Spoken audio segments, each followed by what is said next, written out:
gotta say hey too though. We have to both. Hey guys!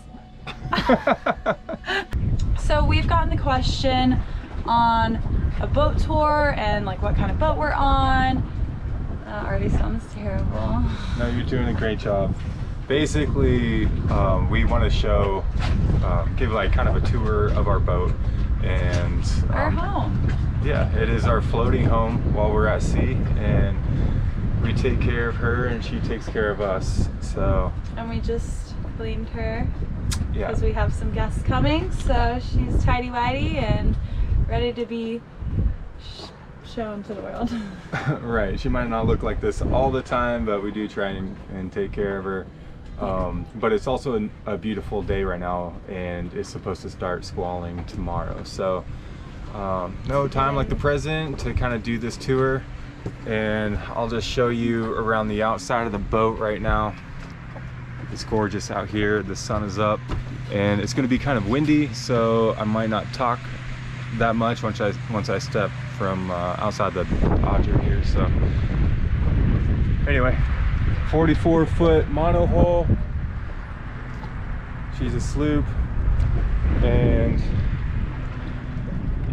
I don't spend too much time up here on the bow, but you know, sometimes we hang a hammock up here from the forestay to the mast.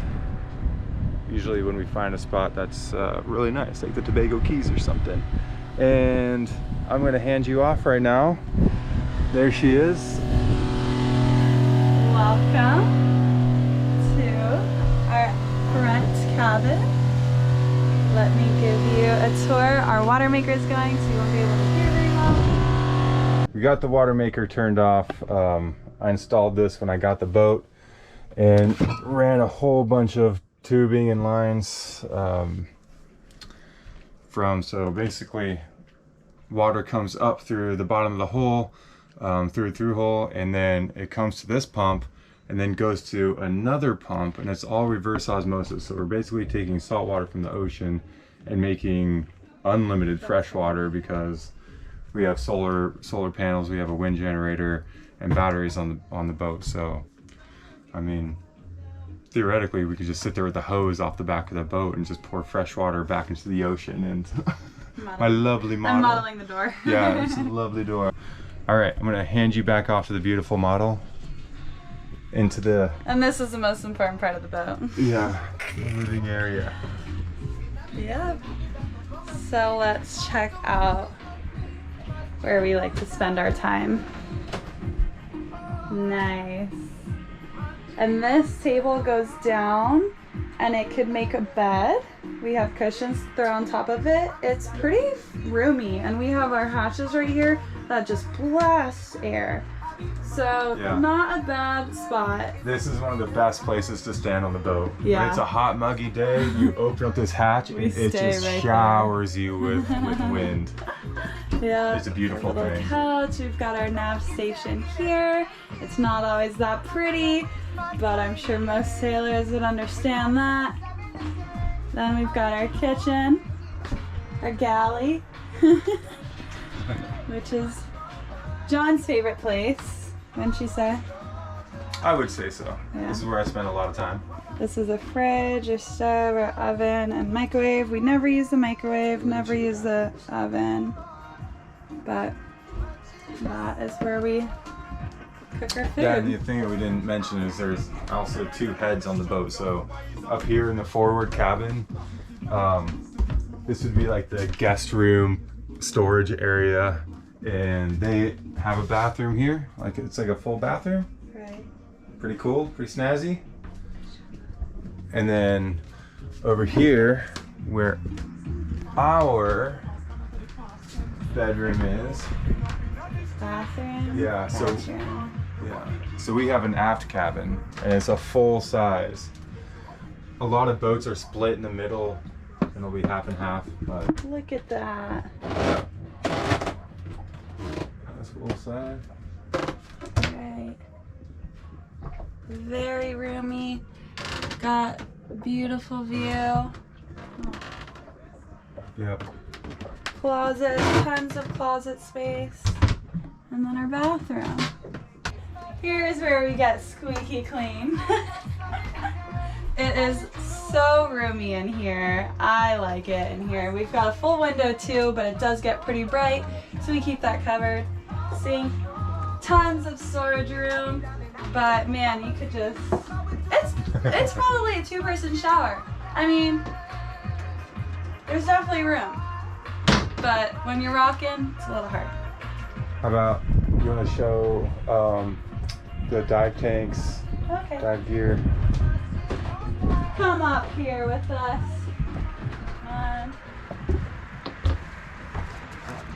This is where all our toys are. We've got all our dive tanks here. We have 4. It's plenty for us, especially when we have guests. We normally only have like 2 others on board.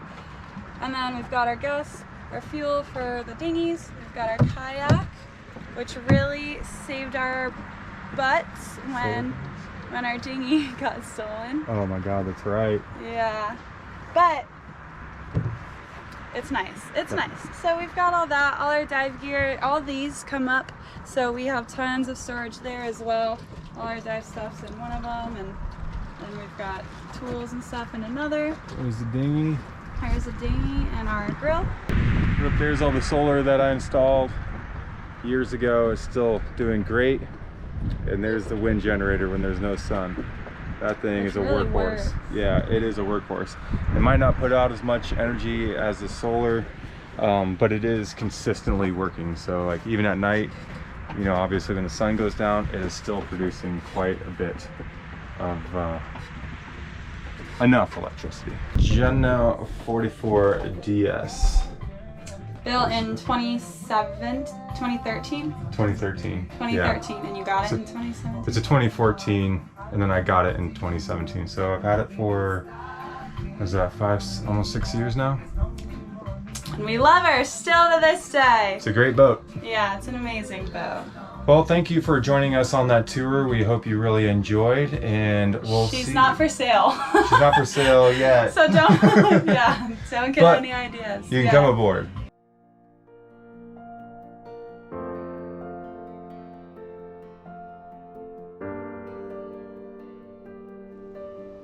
Welcome back, Tipsyy Nomads. I hope you enjoyed the walkthrough of our floating home. This week, we start packing her up for the end of the summer haul out. Follow along as we take you through all the necessary preparation before we take roaming Rose out of her natural habitat and tuck her away safely on land for the winter. So this is what the boat currently looks like. It's a mess, but we leave in 2 days, so So we got to deal with all this. yeah. What's going on here? So when we leave, the biggest concern is the batteries and basically the health, because nothing is going to be charging them while we're gone. So I have the solar panels, which are coming down and running through this wire. And what I did was I bought this kind of battery isolator. So one of these wires goes to our house bank, which are all these blue batteries that runs all of our outlets, our refrigerator, anything like that. And then this wire comes to this battery, which is our starter battery, and that basically cranks the motor just like your car battery would do with your car. So you don't really want to link them all up together. You want to separate them because they're just different types of batteries, and there's a lot of like drainage problems that could happen. So I think that this is the solution right here, where when the sun's out and the solar is charging and you got current coming down this way, it will split and charge both of the battery banks. But then when it's nighttime and the solar turns off, it will disconnect everything.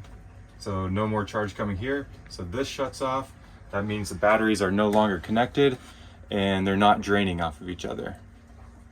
And I think that's kind of what is going to solve the problem with leaving the batteries alone with just the solar panels For a long time. Yeah, for the months that we're going to be at home. I got this thing. Yeah. That's going to read the voltage. So basically what I want to do is make sure that these batteries are disconnected when the solar's not going. So I just switch the solar off, and we're going to test to make sure. And I'm pretty sure it works. Let's test it out. All right. That's the pickling stuff. All right. It will not dissolve completely, which is normal. And that's fine. Just go ahead and put it in But there. it says keep container tightly closed and dry. Oh, wait. I think you can go ahead and dump it. And then we gotta stir it around maybe with the hose. Oh gosh. Yeah, stir it around with that. Oh gosh, you're doing a great job so far. You're a natural pickler. Okay, so now we have to go hook up some other tubes and complete the connection to the water maker. Okay. And this other hose, which is right here, So many this hose. guy. I've got hose. Hose in different area codes. All right, this guy. Oops, sorry, excuse me. Okay, go ahead. Let me go back in here into Dustin's bedroom. And this is gonna have to hook right there. And this hose is also gonna have to go into that bucket to complete the circuit. Cool. Let's try and do it. Let's get it over with. Great, just keep holding those. Wait, I can't. I have an itch on my belly. Okay. Let me get it. I got it. There you go. Got those. All right, so we got this hose coming out with the pickling stuff. We're gonna open up this valve a little bit, and then we're going to go ahead and turn on the pump. You're doing such a good job. I'm gonna turn on the pump over here. Bam. And now it should be sucking up the pickling compound from that bucket through this hose into the pump, going down some tubes through the walls to this, which is the Clark pump, and it has a membrane that takes out the salty brine water and separates it from fresh water, which goes through these tubes into our freshwater tanks. And so right now we have to get all the icky crawlers that are in salt water out of there and put a pickling compound in there, which is what we're doing, so that we can put our boat into storage for the snowboard season. Look at it go. Look at the captain. She's doing so well. Nice, you're doing great. Reverse osmosis. I should say, just stay like that for Something. 10 minutes. No, really? 10 minutes? Until all the water's sucked in? Through the system for 10 minutes. Look at All right, you do 1 minute and I'll do 9. Back on the boat. We're crushing it. Yeah. All right, last night on the boat, the only sensible thing to do is to break this thing out right here and finish it off. Or at least just take one shot and see where it, We see where should it goes. have. We're bad sailors for not finishing it off. But that's okay. And what can you do with the drunken sailor?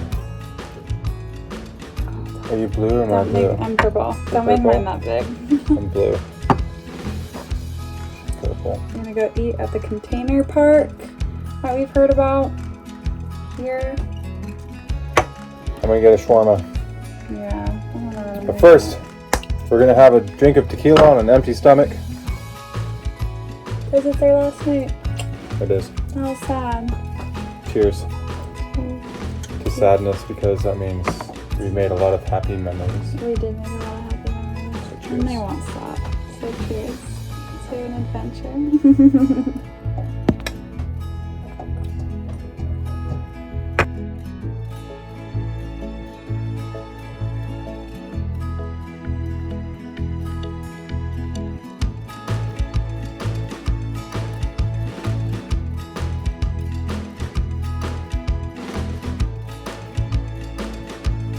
We are leaving our boat on the Hard for the next 7 months while we go back home to Florida to work, enjoy music festivals, and snowboard at some of the most iconic mountains in the States.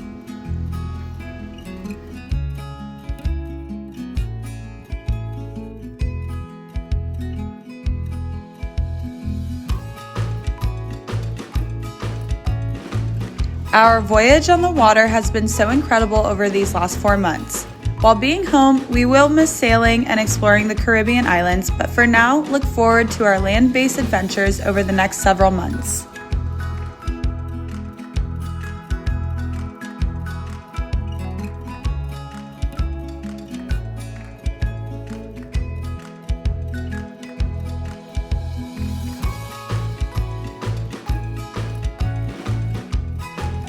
Thank you all for being here with us, land or sea. If you've enjoyed being a part of the Tipsyy Nomads crew, please help us continue our growth with your subscriptions, likes, comments, and shares.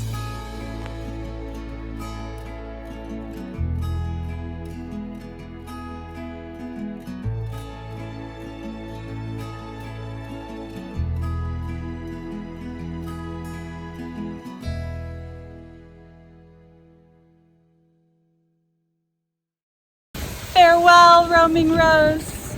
We will miss you. Our flight to Miami and then to Tampa. I cried a lot already.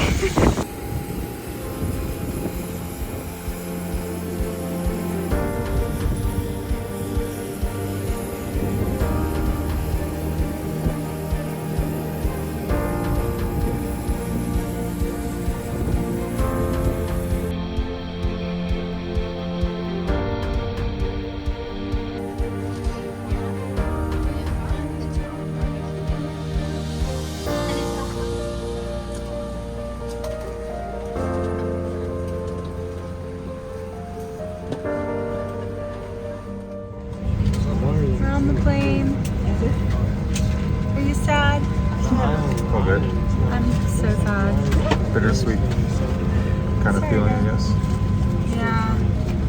I mean, we'll have a bed, real bed, and a Air conditioning, and a real shower, but comforts, Ladies and gentlemen, this is saddle a very full comforts that flight, we so if you have a suitcase, please neglected make us sure when on you our put it in the overhead journey. bin, you turn it to its side so we can accommodate Announcements. more suitcases in those overhead bins. cushion seats. I'll be greatly seat appreciated. belts. Thank you. What else? I'm gonna miss waking up to the water every day. Checking out the water late at night before bed and everything in between. Looking forward to sunsets every night. And a blessed good Cracking afternoon, a beer. everyone. Welcome aboard American Airlines Flight 1546 service to Miami. We're in the Miami airport right now. We flew from Grenada to Miami and now waiting for our connecting flight from Miami to Tampa. We had a little bit of a hiccup when we got off our flight from Grenada because I just got global entry and it was my first time trying it out, and I tried it out. I ended up getting lost and entering the air, missing my bag because I didn't know I had to pick my bag up from the carousel, the baggage claim, to then recheck it to Tampa. I guess I just forgot. It's been a while. And so I was in the airport with no bag and no boarding pass, and didn't know where John was, and calling him, freaking out, and in a place where you're not supposed to go backwards. Finally, I ended up in the way front part of the airport by myself, freaking out, calling John. Anyway, he figured it out. So now we're here. We had a big, yummy Cuban dinner, and it is 10:02. It's 10 o'clock. We'll be home in in Tampa. We land at like 11:45 or 12. We'll be home, but we are back in the States. It's crazy. He has headphones in, so he has no idea what I'm saying. How was the flight that we just had? Oh, it was good. I mean, we didn't see anything because it was storming the whole time, but Yeah, it was sad leaving. it was very sad leaving. Coming back to a international airport full of people. So many people. So many people. Yeah, but we did have lots of food options to choose from, and now we are stuffed. But yeah, he passed out immediately. I was freezing, and then we woke up and watched a movie that we don't remember the name of, so we can't find it to finish it.